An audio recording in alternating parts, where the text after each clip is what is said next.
واجب الاحترام سامعین و حاضرین حضرات، آج کی اس آیہ مبارکہ کے اندر خالق کائنات نے اہل ایمان کے لیے بہت سی چیزوں کو بیان فرمایا ہے، اور یقیناً اس آیہ مبارکہ کا ترجمہ اور تفسیر سننے کے بعد اگر ہم اس پہ عمل کر لیں تو بہت سی بیماریوں سے، دینی دنیاوی بیماریوں سے ہم بچ سکتے ہیں، اور اللہ رب العالمین کی بارگاہ میں ہم سرخرو ہو سکتے ہیں۔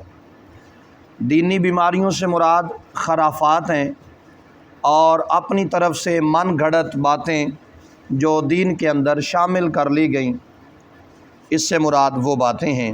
رب العالمین خالق کائنات ارشاد فرما رہا ہے، اے ایمان والو، دور رہا کرو باکثرت بدگمانیوں سے، بلا شبہ بعض بدگمانیاں گناہ ہیں، اور نہ جاسوسی کیا کرو اور ایک دوسرے کی غیبت بھی نہ کیا کرو۔ کیا پسند کرتا ہے تم میں سے کوئی شخص کہ اپنے مردہ بھائی کا گوشت کھائے؟ تم اسے تو مکروہ سمجھتے ہو، اور ڈرتے رہا کرو اللہ سے، بے شک اللہ تعالیٰ بہت توبہ قبول کرنے والا، ہمیشہ رحم فرمانے والا ہے۔ محترم حضرات، قرآن کریم فرقان حمید کی اس آیہ مبارکہ کے اندر اللہ رب العالمین ارشاد فرما رہا ہے، ابھی مسلم معاشرہ کو ہر قسم کی بیماریوں سے محفوظ رکھنے کے لیے جو ہدایت دی جا رہی ہے، اس کا سلسلہ اس آیت میں بھی جاری و ساری ہے۔ فرمایا بکثرت ظن و گمان کرنے سے اجتناب کیا کرو، کیونکہ بعض ظن ایسے ہیں جو گناہ ہوتے ہیں۔ اگر تم ظن و گمان کے شیدائی بن جاؤ تو ہو سکتا ہے تم ایسے گمان بھی کرنے لگو جو سراسر گناہ ہیں۔ ان کلمات کو دیکھا جائے تو پتہ چلتا ہے کہ متعلقاً ظن سے نہیں روکا، اور نہ ہر قسم کے ظن کو گناہ کہا گیا ہے۔ اس سے معلوم ہوتا ہے کہ کئی ظن ایسے ہیں جو بہت زیادہ گناہ کے مرتکب ہوتے ہیں، اور جن کی وجہ سے بہت زیادہ گناہ ہوتا ہے، اور بعض ظن ایسے ہیں جو جائز ہیں۔ یہ قرآن کی تفسیر ہے، بہت سی باتیں انشاءاللہ اس میں ہمیں وضاحت کے ساتھ ملیں گی۔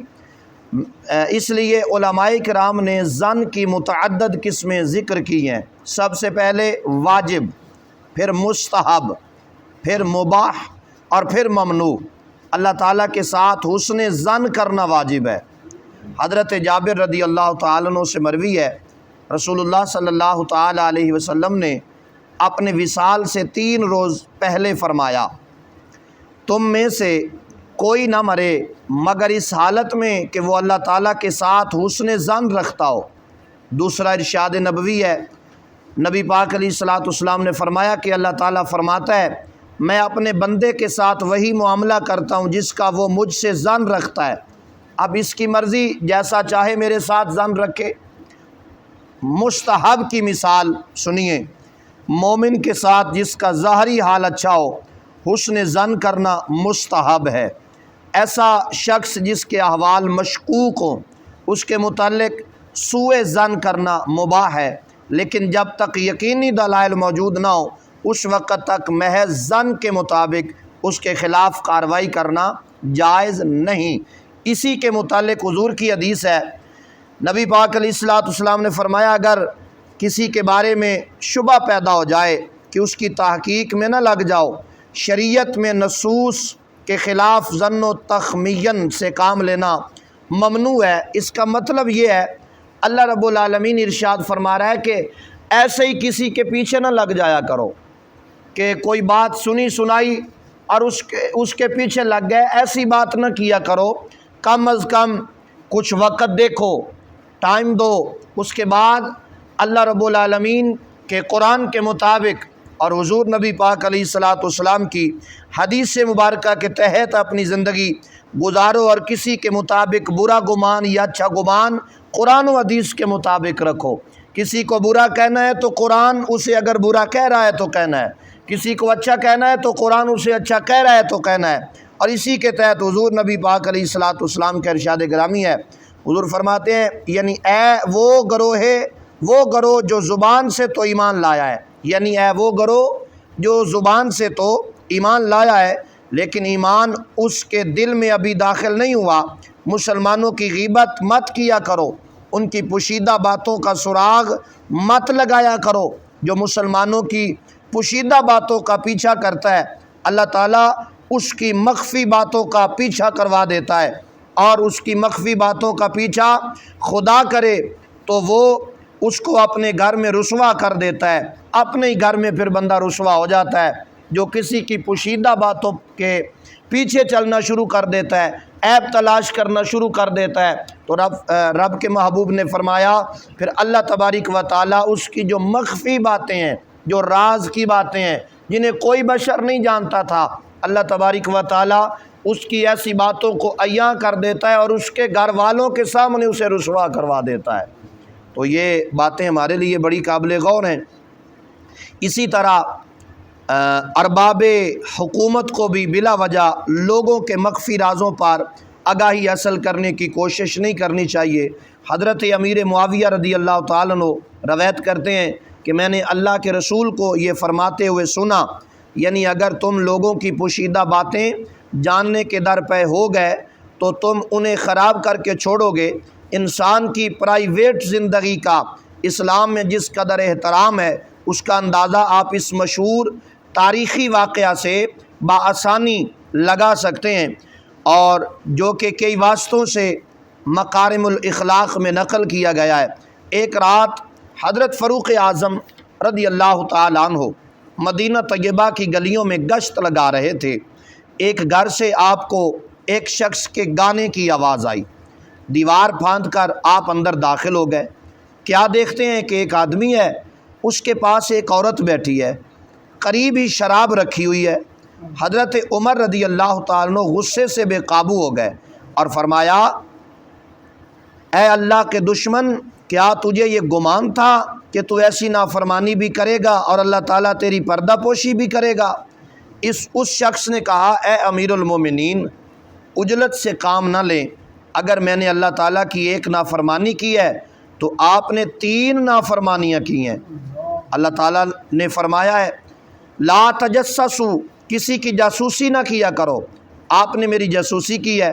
فرمان خدا بندی ہے، گھروں میں دروازہ سے داخل ہو، آپ دیوار پھاند کر اندر داخل ہوئے ہیں۔ ارشاد ہے داخل ہونے سے پہلے اہل خانہ سے اجازت لو، اور آپ میری اجازت کے بغیر اندر آ گئے ہیں۔ آپ نے فرمایا اگر میں اب تم کو معاف کر دوں تو کیا تم آئندہ ان جرائم کا ارتکاب نہ کرو گے؟ اس نے کہا ہاں، البتہ اگر کسی کی سرگرمیاں ملک و ملت کے خلاف ہوں، وہ دشمن سے ساز باز کر رہے ہوں یا کسی کو قتل کرنے کے مشورے کر رہے ہوں تو ایسے لوگوں کے احوال کی جانچ پڑتال کرنا مباح ہے، یعنی وہ اس زمرے میں نہیں آتی جہاں ملک کے کئی دشمن اکٹھے ہو کر ملک کے خلاف یا لوگوں کے خلاف یا کسی قوم کے خلاف کوئی پراپرگنڈا کر رہے ہوں، تو فرمایا وہاں پر یہ معاملہ اس زمرے میں نہیں آتا۔ غیبت کی تعریف خود زبان رسالت صلی اللہ تعالیٰ علیہ وسلم نے بیان فرمائی ہے۔ ایک دن حضور نے دریافت کیا تم جانتے ہو غیبت کیا ہے؟ صحابہ نے عرض کی اللہ و رسولہ عالم، اللہ اور اس کا رسول ہی بہتر جانتے ہیں۔ حضور نے فرمایا اپنے بھائی کا ایسا ذکر جسے وہ ناپسند کرے۔ عرض کی گئی اگر وہ بات اس میں پائی جاتی ہو تو بھی اس کا ذکر غیبت ہوگی؟ فرمایا اگر وہ بات اس میں پائی جاتی ہے تو اس کا ذکر کرے تو تو نے غیبت کی، اور اگر ایسی بات کا ذکر کرے جو اس میں نہیں پائی جاتی تو تو نے اس پر بہتان باندھا۔ قرآن کریم نے لوگوں کو غیبت سے دور رہنے کے لیے بہت سے مقامات پر اعلان فرمایا اور غیبت سے دور رہنے کی تلقین فرمائی۔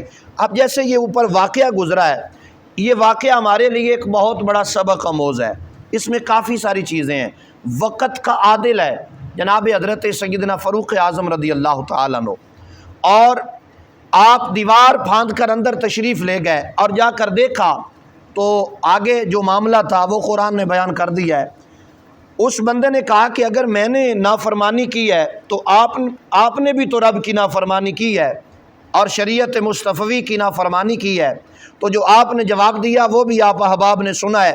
اس سے ایک پتہ تو یہ چلتا ہے کہ جیسے ہمارے ہاں بھی کچھ یہ رواج ہے کہ خواہ مخواہ دیواروں کے ساتھ جناب کان لگا کے، دروازوں کے ساتھ کان لگا کے جناب کھڑا ہونے کی عادت ہے، تو اس عادت کو ہمیں دور کرنا چاہیے، اور نبی پاک علیہ الصلاۃ والسلام کے حکم کے مطابق کسی کے گھر میں دیوار پھاند کر جانا ممنوع ہے، وہ چاہے عالمی سطح ہو، حکومتی سطح ہو یا کوئی چھوٹا لیول ہو۔ اب جیسے ہمارے پاکستان میں واقعات مشاہدے کے لیے سامنے نظر آئے، اور حکومتوں کے جب معاملات بنتے ہیں تو پھر پولیس آتی ہے، بغیر اجازت کے پولیس گھروں میں داخل ہو جاتی ہے، عورتوں پر بھی تشدد کیا جاتا ہے، اور پردے کو، چار دیواری کو بھی پامال کیا جاتا ہے، سید زادوں کے گھروں میں داخل ہو جاتی ہیں پولیس والے، اور بغیر اطلاع، بغیر کسی وجہ کے اور جناب گھر میں داخل ہوئے اور ظلم و ستم کی انتہا کر دی،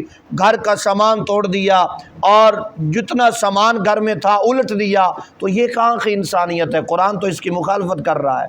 اس لیے ہمیں ان باتوں پہ غور و فکر کرنا چاہیے، اور یہ درس جو ہے یہ ہمیں آگے سے آگے لوگوں تک پہنچانے کی کوشش بھی کرنی چاہیے، تاکہ جب پتہ چل جائے، علم ہو جائے کہ یہ حضور کی شریعت کے خلاف ہے، تو پھر ایسے کام سے اجتناب کیا جائے، تاکہ اللہ کریم اپنے پیارے محبوب کے صدقے سے ہم سب کو اس دنیا میں بھی اور آخرت میں بھی کامیابی عطا فرمائے۔ آمین۔